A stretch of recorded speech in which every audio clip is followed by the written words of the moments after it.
Hello, welcome to Schools Not Out, your daily classroom for CSEC and CAPE Communication Studies. Today's lesson is CAPE Communication Studies, and we will be discussing gathering and processing information. I am Sharika Powell Easy. And I am your boy, Kevin Powell. No relations, right? Family. All right.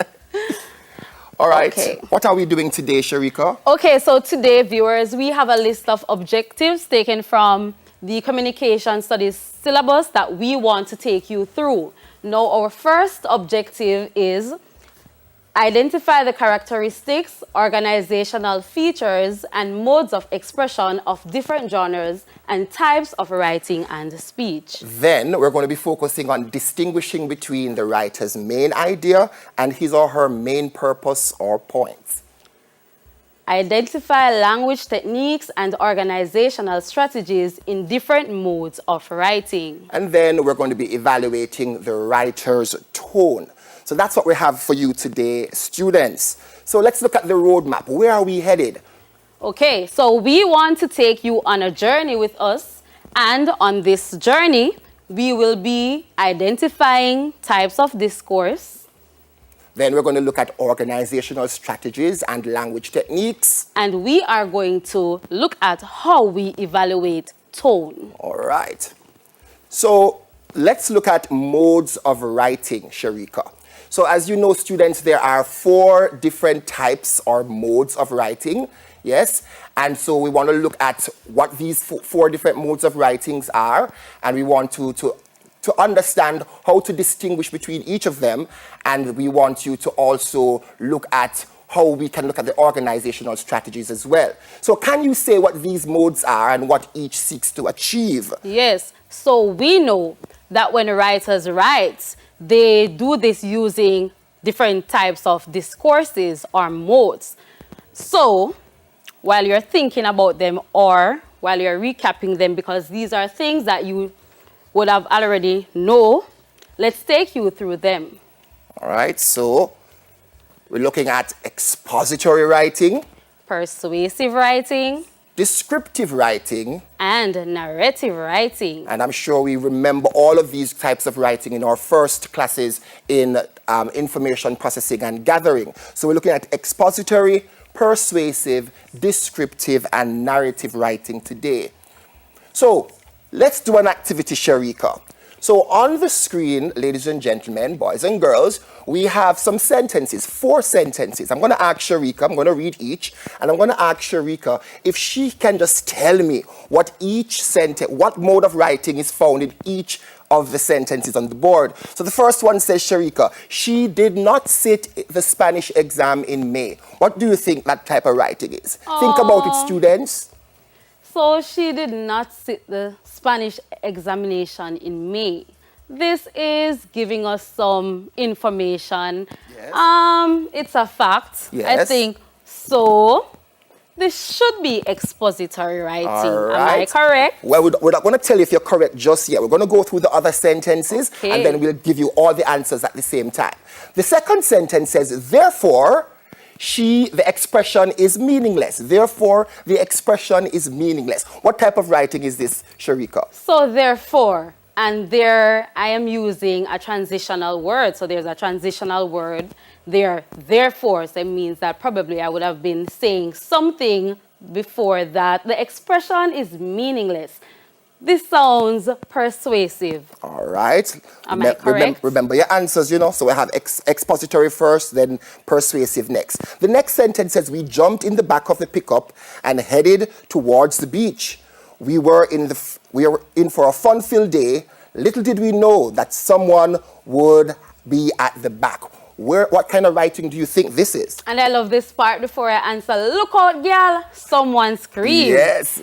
This is narrative. It's All telling a right. story. All right, and you see the dialogue there, eh? Yes. Seth draped the multicolored satin scarf around her neck as she strutted down the runway. This sounds like what now, Sharika? Descriptive, I'm describing that multicolored satin scarf that was placed around the neck. So this is descriptive. All right, you sound bright now, my friend. Let us see if you are actually correct in your responses. So you said exposition for your first answer, you are indeed correct. Ta-da. You said persuasion for your second answer, you are indeed correct. Ta-da. Then you said narration because you saw the dialogue there. Yes. And then, of course, the last one you mentioned was description. And so you are correct. So these are the four, and we have said to you, students, how to identify each. And we're going to look at some of the characteristic features of each of the modes of writing.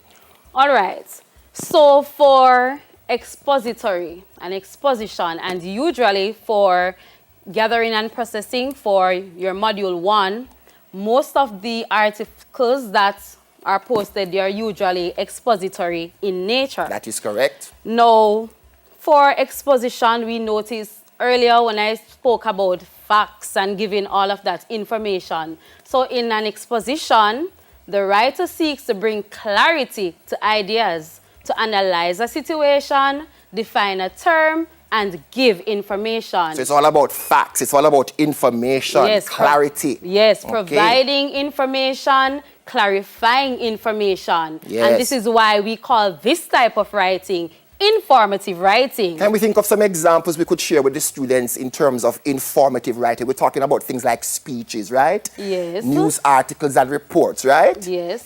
So those expository essays that you write and those articles to explain a concept or to explain a point. Yes. Lovely. So let's look at the other type of discourse now. We're talking about narration here now. And this kind of discourse is used to create a story. It can be used to report on an event, present information, explain procedures, illustrate abstract ideas, and can sometimes be also used to support arguments. So storytelling is an important thing here, right? We are retelling our experiences. We are retelling some historical information. Yes, we're talking about the who, the when, the why, the where. And so all of that information becomes important, right, Sharika? Oh, yes. So we're doing narrative now. So the next piece of writing is description. Talk to me about this one, Sharika. All right, so this is where we appeal to all the senses. So I'm seeing, I'm hearing, I'm smelling, tasting. Yes, you're getting me hungry right there now, Sharika. Yes, so with description, we usually show and not just tell. So when you describe something to me, so say for example, you describe some food to me, based on the description, I'm supposed to be tasting all of that food. Yes. Oh, so yes. The writer is appealing to all our senses. Yes, and we're making sense of the world through the sensory details. Oh, and then the last one here is argumentation. And I love this one. I don't think you like this one more than I do, you know.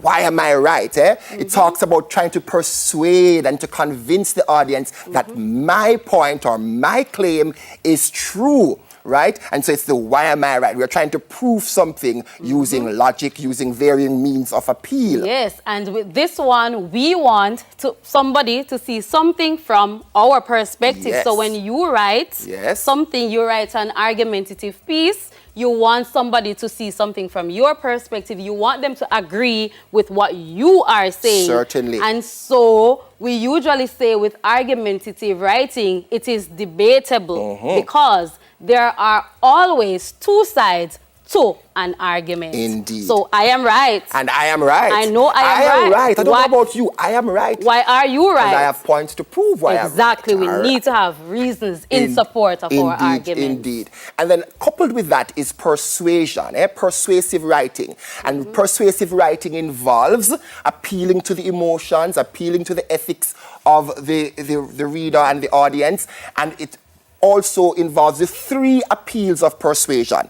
And then can we guess what these 3 appeals are? Students, you should know this. The 3 appeals to persuasion. These are ethos, yes? Pathos. And then logos, right? Yes, ethos is the trustworthiness. We're establishing credibility. Why should I believe what you have to say? And so that's why sometimes when we're trying to persuade somebody, we appeal to authorities like doctors and scientists because they are credible in the field, right? Yes, and we know that there's a plethora of information out there. Yes. And when you are getting information for your research, you cannot just go ahead and grab any information. No, you have to use those information that is credible. Very right? good. And then, of course, there's pathos. We're appealing to the emotions now. And that's the biggest appeal, you know, where we can appeal to people's emotions. Oh, yes. Their soft spot, sense of pity, sense of fear. Whatever those emotions are, we appeal to it. And then logos. Logos is now appealing to logic, using reasons, scientific data, facts, and examples to support our argument. And of course, for gathering and processing information, whenever you choose sources, you have to ensure that they are credible. And we also know that for your oral presentations that you will do or would have done, you are expected to evaluate the sources that you have chosen. used. Indeed, yes. indeed. And so, ladies and gentlemen, we're going to look at some of the organizing strategies and principles that are used in each of these discourse types. Let's look at exposition. And mind you, let us note that we have different types of discourses that we have been looking at. And for each of these types of discourses, they are organized differently. So yes. certain terms and certain words and certain expressions, Indeed. you will see them being used differently according to the type of discourse. Certainly. So for exposition, for example, we're going to find words like definition as a part of the organizing strategy. Comparison and contrast, illustrations, analogy and cause and effect, process analysis, subject analysis, and problem and solution. So sometimes you'll read an article, you'll read a passage, and they're organized differently based on what the writer is trying to achieve. Exactly. If the writer is trying to compare two different elements or items, he's going to use compare and contrast as the organizing principle. Exactly. If he's trying to show something that caused an event to happen and the effect of it, then of course to be using cause and effect is going to be the principle being used there. So let us look at the organizing principle for narration. How do you think a writer who's writing a story would be organizing that piece of writing, Shariko? But well, I know that the information cannot be all over the place because it has to follow a particular pattern. Indeed. So you cannot start, well, sometimes they can start at the end and use flashback techniques, yes, etc., to help us to understand what they are doing. But there must be some order. But there must be some order. So do you want to tell us what? So there are different types of orders. We can talk about chronological order. Yes, we talk about time sequence. And usually when we're telling a story or when relating an event, we usually go in chronological order from day 1 down to day 10. And we go in sequentially, right, through that means. But of course also no story is complete without the use of dialogue. Oh, yes. Because we need to hear the characters speak in the story, right? Yes, there needs to be action words and dynamic words and conflict. No story, Sharika, is complete without conflict. There must be a problem. Yes. And there must be a because problem. Life full of problems. Oh, yes. And then we are going to look at our characters, look at the characterization, and we want to see how those characters deal with or solve those problems. Certainly. All right, so let's talk about now description. We're talking about looking at the senses. How do we organize a descriptive piece? All right. So we're talking about appealing to the senses, looking at descriptive words and phrases. We're looking at the mood, the overall atmosphere that the reader will get after reading the piece. And then we're going to talk about this later in the lesson, tone, the attitude of the writer. And the attitude of the writer will help to determine certain words that the writer is going to use. And then certainly no descriptive piece is complete without the use of figures of speech. Yeah, we're going to talk about that too later, because it falls under language techniques as well. Okay. All right, so let's move on to talk about now argumentation and persuasion. What are some of the ways in which a writer can organize this particular discourse?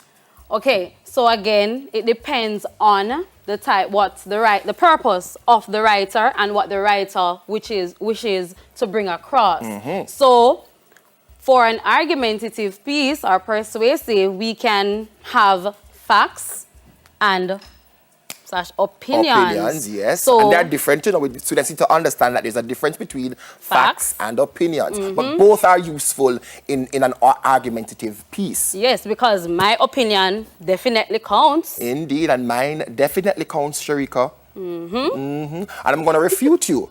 Right? I'm going to give you counter arguments. So I'm going to appeal to authority. I'm going to use emotional appeal. And I'm going to use my own personal experience because guess what? My point is right. And You're not arguing me? yes, and so, yes, but I already looked at my argument. I already know what you are going to come up with. Right. So You're going to counter. You're yes, going to have a counter argument. Yes, I'm going to counter All of right. that. If you say so, my friend. If you say so. And I'm going to be talking about my personal experience. Yes. And it's my own personal experience. And that so you adds to the cannot emotional say, appeal, not oh true? yes, so people will start feeling sorry for me, and then they will jump on my side. All right. We're not going to continue this debate. We'll continue with it later, Sharika. Right. All right. So let's move on now to looking at something that is very crucial. Yes. Now, students, you don't necessarily. At this point, you're not going to be writing an essay anymore. Praise God and hooray for you. But certainly you still need to know about identifying main idea, right? Main idea. So, All bullseye right. there now. So, whenever a writer writes, he or she must have something specific that they want to write about. So they can write about anything. So the main point, what they write about, I think, is what they want to bring across. Indeed. So Main the main point. Main idea. Yes, the main idea. So, we're going to ask, the main idea is the most dominant and imperative statement that the writer makes about the topic, right? Yes, Yes. and we know that for module 1, one of the first questions that is usually asked is, what is the main idea? So in finding the main idea, students, you have to ensure that you read the passage carefully.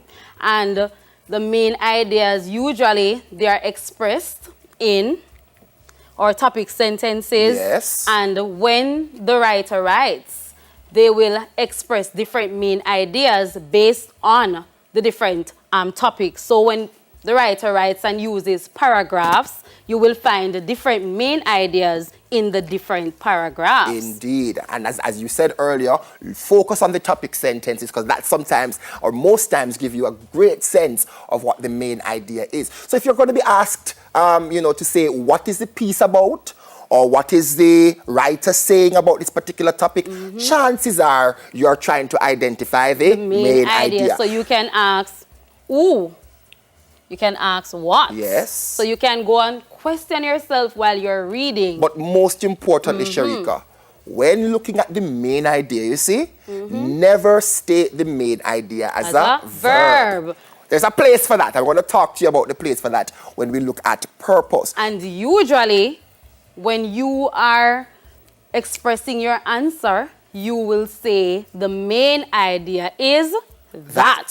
So therefore, it can never be a verb. Indeed. So you look at the piece and you identify the main idea. So we have our first activity for our students, our second activity actually. All right. So since you read first, yes, and I got to see how brilliant I was, yes, now I want to give you a chance to see how brilliant you are. All right. And so I am going to be reading this passage for the benefit of the persons in Radio Land. Indeed. Who want to hear. So let's go. So identify the main point, and I want persons to listen, and Cape students, try and figure it out.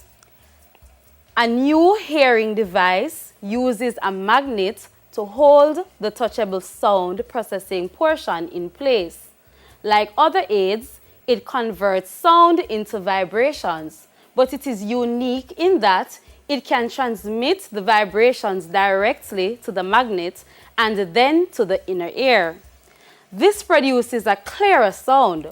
The new device will not help all hearing impaired people, only those with a hearing loss caused by infection or some other problem in the middle ear. It will probably help no more than 20% of all people with hearing problems. Those people who have persistent ear infections, however, should find relief and restored hearing with the new device. All right. So what I should do now, Sharika, what do you want me to do? I want you to think about what I read. Yes. We're going to read it, and I want you to tell me what is the main idea. So think about it. So think about what the passage is talking about, and then that should help you to tell me what the main idea is. All right. So if I look at this passage, clearly I'm getting some information, so I know that this is a descriptive. No. Is Sorry, that wrong. descriptive? Expository. Okay. I'm giving information, so it's expository, right? And then I hear some words repeated in this passage. I hear words like hearing aid. Hearing. So clearly I'm thinking, okay, if hearing aid is repeated often in this passage, then it must mean that hearing aid is an important subject matter. So I'm thinking, Sharika, that the main point of the passage is about hearing aid, yes, and it says that it will help some people, but it perhaps will not help everybody. So I'm thinking the passage is about hearing aid, and that it will help most persons, but not everybody will benefit from this. Let me see if I'm right. Hold on. Okay, so the discourse type is not descriptive. All right, good. So it provided some factual information. Indeed. And it outlined certain concepts. So it was expository in nature. Well, yes, exposition. And it consistently spoke about the new hearing device. Yes. Very good. And the new main idea is that new hearing device is now available for some, but not all hearing impaired people. Beautiful. And you were able to extract that from reading the passage, Just looking at the key reading. terms, looking at the terms that are highlighted and are regurgitated throughout the text. All right. So, students, remember that when you are asked to find the main idea, it means that you will have to read carefully. And remember, there's a difference between just reading and calling the words. You will have to read carefully in order to find the main idea. Indeed. And when you find that main idea, the main idea is That. good. Indeed. Let's move on to purpose. How do you now identify the purpose of the writing? So we looked at the main idea. We now need to look at purpose. Yes, why the author wrote the piece. Okay? Yes. So, can you think, students, do you understand what the writer's purpose is? Yes, and how to express the writer's purpose? Think about that. All right. So while you're thinking, let me help you. So when writers write, each writer is unique, and each writer will write to fulfill a different purpose. Indeed. So I may want to write something funny, and I think that people will be enthused by it. So sometimes you'll see these funny videos going around, or some poems, and they are just funny. Then the writer may want to just get students all enthused and happy and aroused and amused. Entertained. Entertained. So hence, that person will write accordingly. Okay. Sometimes people will write depending on the mood, or sometimes they will write depending on, they have something in mind that they want to just share, they want the readers to see, and so they write with a purpose. So there's a purpose or an aim in mind that the writer is setting out to accomplish, So there's right? always a purpose. So even when you write your essays, you should write Ask yourself, with a purpose in mind. what is my purpose? Why am I writing Yes. this piece? Is it just to get an A? Well, that's not a bad idea, though. Yeah. Okay, and that will help you to write well. All right. So, this is where the verbs come in now. So you are allowed, in this instance, students, to utilize your verbs to express the purpose of a particular piece. And as Sharika said earlier, each genre of writing or mode of writing will have specific purposes. So we have exposition. Its purpose is to educate, to raise awareness, to inform, or to sensitize. If you're trying to persuade, then your purpose is going to be to convince, to persuade, or to influence, or to even force. And if you are writing a story, that is narrative writing, then your purpose will be to tell a story. Yes. Like I said, probably you want to entertain. You may want to create humor in some way. And for those writing descriptive pieces, the purpose could be to create awareness using sensory details, to describe, to depict, to illustrate. So those are, and pay attention. Remember we said earlier that the purpose will be to do something. To do something. To you do have to do something. something. And the writer is doing something and that is in the achieving what? his purpose. And that is the purpose of the writing. Purpose. Not main idea, but purpose. Entertain. To entertain, to persuade, create. to create, whatever it is. Let us look at this passage. This is another activity, students. Let's look at this passage that's going to be on the screen shortly. And let us see if we can identify the main purpose of the writer in this passage. For those in the radio land, let me read this passage for you. It says, the idiosyncrasies of the town is smoke. It rolls suddenly in slow folds from the great chimneys of the iron foundries and settles down in black, slimy pools on the muddy streets. Smoke on the wharves, smoke on the dingy boats of the yellow river, clinging in a coating of greasy soot in the house front. The two faded poplars, the faces of the passers-by. The long train of mules dragging masses of pig iron through the narrow street have a foul vapor hanging to their reeking sides. So, what's the purpose? Clearly. But before you get to the purpose, you should have asked me what is the mode of writing. True. What is the Because mode? Let's go back to the article. Well, I heard you saying on Yellow River, so I was getting long train of mules dragging masses, and I was slimy pools, muddy streets. So right there and then I started visualizing and created some form of image in my mind. There was a picture was being painted through words, man, right? So it's like I was there in real life. Yes, man. And so I know that it is descriptive. But you can. All right, so let me share with the audience then what the purpose of this writing is. So the purpose, or the writer's purpose, is to describe. As you said, it's descriptive writing. So the purpose is to describe the decrepit state of the town and the state of gloom and decay that the occupants had to live with daily. All right, good. So that's how we identify purpose statements, ladies and gentlemen. We have to identify what the writing is, and then we'll be able to identify what the purpose of the writer is. So we move on now to organizational strategies. How well do you know them? Well, I just love this picture that is mounted. How well do you know them? The organizational strategies. You know that if a coach wants his football team to win the match, he has to organize the team in a particular way, strategically. Yes? To put certain players at certain places in order to score the goal. Right, Sharika? Yes. You play football, by the way? No, I am more of a tracks person. Right. I can but run. even in tracks, you have to organize the team, not true? Yes, man, I have to organize All right, the so let us relay look at team. what the organizational strategies are. By definition, these are the means by which the writer achieves his or her intended purpose. All right, and one thing to note, though, Kevin, when the writer writes, we noted that they have their purpose, but how does the writer achieve his or her purpose?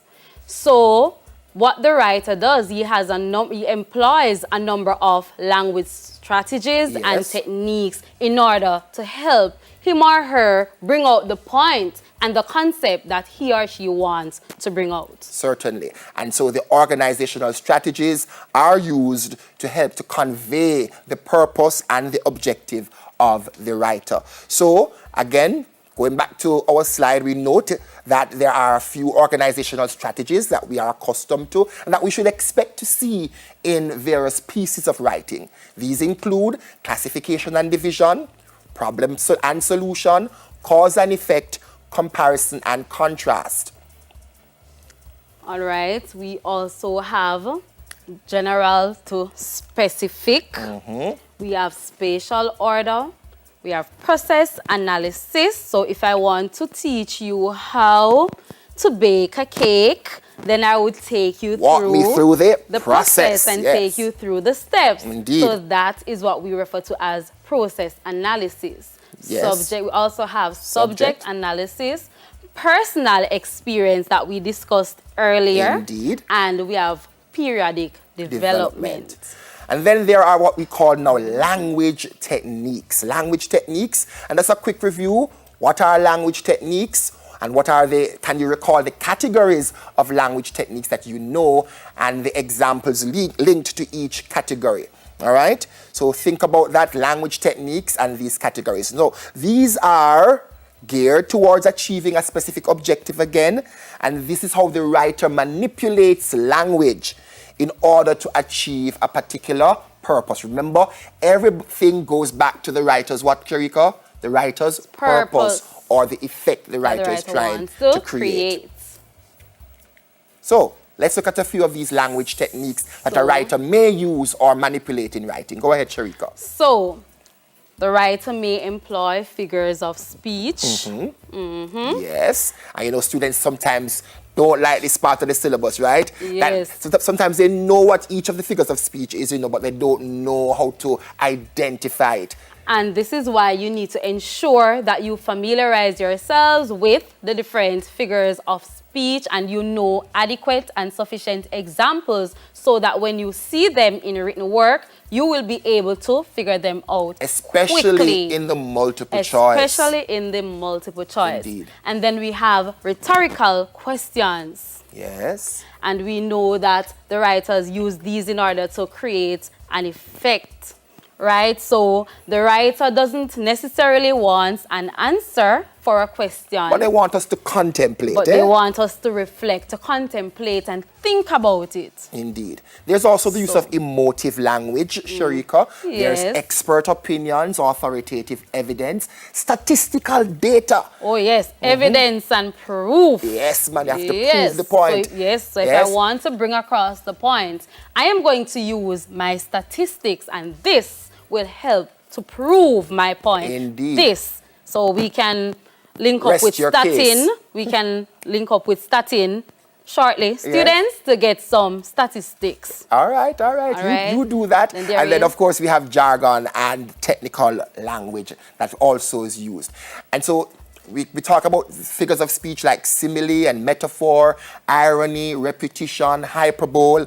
All of these will help to evoke a particular effect or purpose that you're trying to convey to your reader. So let's look at some figures of speech now. We have three sentences here. Let us see if we can go through some of these. I'll take the first one. So it says, "Oh, what beautiful weather this is on this rainy morning." What figure of speech that sounds like? Look. Oh, what beautiful weather this is on this rainy morning. So it is raining. And it's beautiful. And it's beautiful. Oh, got to be kidding me.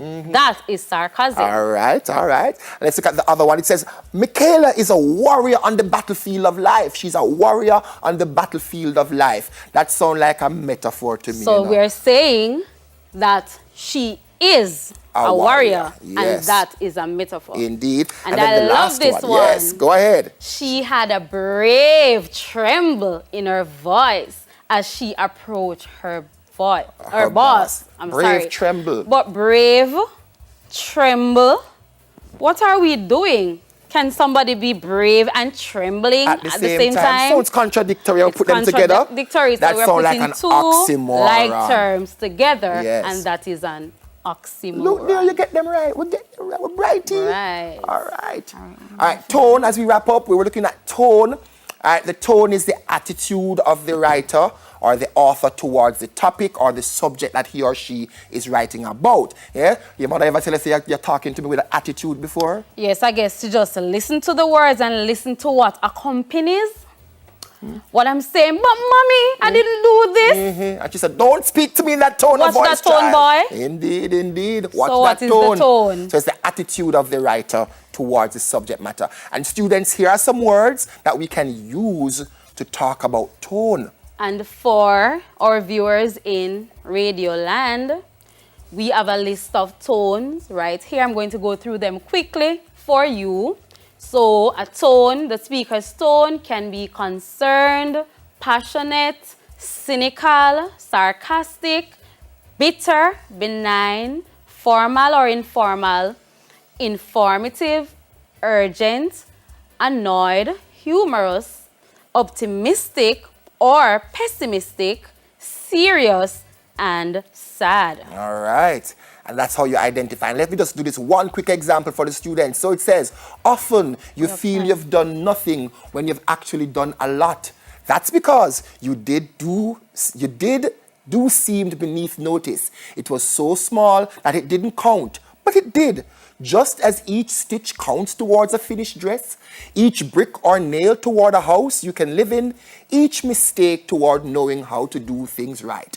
How would you define the tone in this instant? So, but it did, just as each stitch counts towards a finished dress.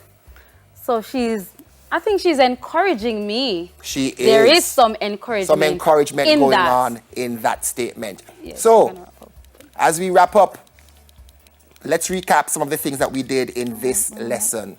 That's all for CSEC information for today, for Cape Communication Studies. I hope you grasped some of the points we discussed.